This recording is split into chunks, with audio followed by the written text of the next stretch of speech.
Clearly. Tyler Perry got sued for $260 million for allegedly trying to holler at a white boy. And this is coming after Katt Williams already warned us about the so-called black excellence, people who the media tries to portray as perfect but are actually the worst of them all, preying on the vulnerable. And now Katt's dropped shocking details about Tyler Perry's so-called white boy casting couch. And trust me, everything just lines up. Tyler Perry's name has long been a powerhouse in black Hollywood. From his Madea franchise to owning one of the largest film studios in the world, the man has climbed from homelessness to billionaire status. But Katt Williams and many others have been warning the public for years. There's a dark side to how that empire was built and how some of its parts were cast. Katt has repeatedly hinted that certain gatekeepers in Hollywood only let black men rise if they play into specific roles, ones that emasculate them or strip them of their dignity. And Tyler Perry's name is on the top of the list.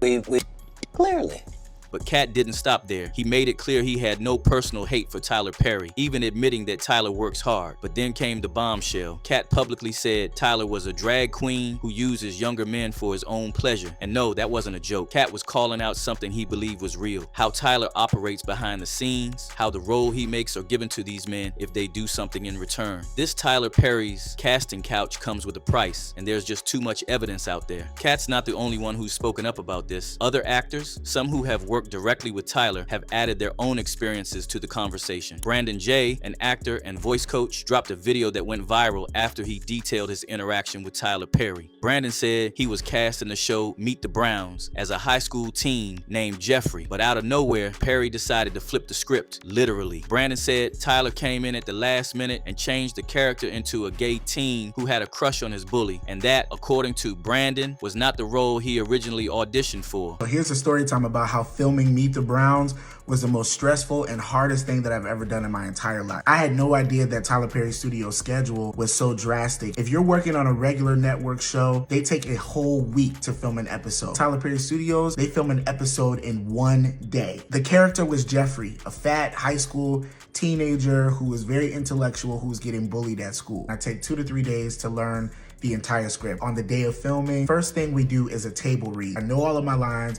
I'm ready to go. So the director, who is Alfonso Ribeiro Carlton in The Fresh Prince of Bel-Air, he starts to block us, telling the actors where to go, where to stand. Mr. Perry comes in, everything changes. So we literally run the entire episode for him, and he hates it. Does that mean I have to learn a whole new script? Yes, that's what it means. Mr. Perry, on the spot, starts rewriting the entire script, and he's feeding me the lines to say, and the director is kind of standing on the side like, you better do it, because if not, they will fire you. Here is where the shoe hit the fan. So in the middle of Mr. Perry changing up the scenes, he says, you know, I want Jeffrey to be gay, and he has a crush on his bully. That's not what I auditioned for. And this is something that he does with all the men he wants to get with allegedly. This is the same thing Derek Dixon is now saying in his lawsuit. Dixon, an actor who played the character Dale in Tyler Perry's The Oval, is suing Perry for $260 million for alleged SA. Derek gave full dates, locations, and text messages of Tyler trying to get him in his bed. Based on court documents, the entire situation started in 2019 when Tyler Perry picked Derek out from a crowd at an event. Perry reportedly asked for his number and said he might have a role for him. Sure enough, a role followed. Derek landed a small part in Ruthless, a Tyler Perry series. Then things took a turn. According to Derek, Tyler invited him to his Atlanta home in January 2020. He accepted, thinking this was a legit opportunity to build a friendship and further his career. But once there, Derek said he drank too much and ended up sleeping in the guest bedroom. That's when, according to the lawsuit, Tyler entered the room and began touching his thighs. Derek said he rejected the advances that night, but things didn't stop there. He later landed the role of Dale in The Oval, a character written as gay, homeless dude working as a desperate store clerk who sleeps with people just to get a place to stay. And according to Derek, this role was not accidental. He claimed that Tyler told him he was looking for a real-life partner who was exactly like that, loyal, desperate, dependent. And if that wasn't disturbing enough, Derek said Tyler kept hitting him with suggestive texts, stuff like asking about his preferences, telling him he sleeps with men. Keep in mind, Tyler Perry has never publicly identified as gay or bi, but in these texts, Derek said Tyler openly admitted his preferences. The lawsuit includes screenshots of messages, some saying things like, "You are the rose no straight man would be walking walking with you unless he wanted to F you, and I would F you. Tyler's legal team calls the whole case a scam and said it's an attempted shakedown, but Derek said otherwise. He said he felt trapped, that if he rejected Tyler outright, his career would vanish. That's why he played it cool, saying things like, "I'm not the sexual type," to deflect instead of confronting the issue directly. He feared he'd be blackballed, and here's where Katt Williams' warnings start to look prophetic. Katt Williams once said that when you go against the Hollywood system, they'll label you crazy just to discredit you. That's exactly what he said happened to Dave Chappelle. Yeah, that was really. Dave told the world he turned down $50 million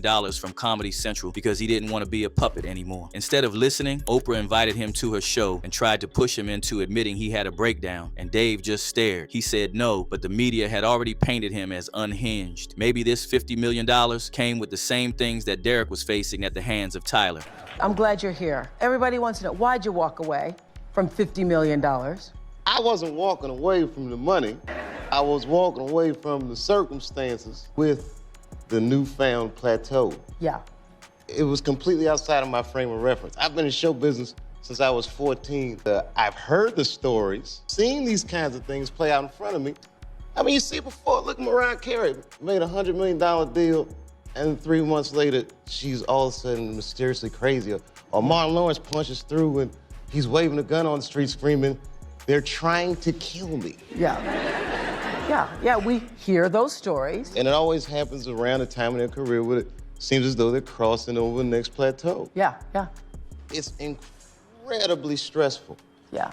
That's the same energy people are bringing now. They're already questioning Derek's motives. They're asking why the lawsuit is coming out right when Tyler Perry's new movie Straw, starring Taraji P. Henson, is climbing charts and dominating headlines. They're calling it a money grab, a hit job, a PR attack. But that's also exactly what Katt warned about. He said the moment you challenge powerful figures in Hollywood, they turn you into the problem, even when you're the victim. Tyler Perry himself brushed it off with a joke, telling fans to stay calm and not overthink it. But right now, the public isn't just looking for jokes or denial, they're asking for receipts. He's got the whole world in his hands. Got the whole world in his hands. Hey, I'm just sitting here on my porch just looking. What am I looking at? I'm looking to the hills from whence cometh my help. For my help? Some of y'all know the rest. I just wanted to come on and just tell everybody, just be as calm as you can. And according to Derek, he's got them texts, dates, names, and a story that now has more context than ever before thanks to others coming forward, like Christian Keys. Though he never named names, Christian once gave an interview saying he had worked for someone in power who tried to use that power to pressure and manipulate him. This person is a predator, and he's one of several. And I have proof. It's not like I'm just making false accusations. The receipts, the recordings down to the police department, and let them hear this individual, the month and the year that he showed up to my apartment and offered me $100 grand to take my clothes off. He said, "I don't even need to touch you. I just want to see you naked." I declined because, again, scenic route. I got my integrity with me. I'll take the long way around. I recorded it because I didn't trust him, and I had told him over and over, and he still always tried shit. So if people don't believe me, they can hear him. I can press play and you can hear the person, and you'll know immediately who the person is that's offering me $100 grand to strip. You'll know right away, and it'll break your heart.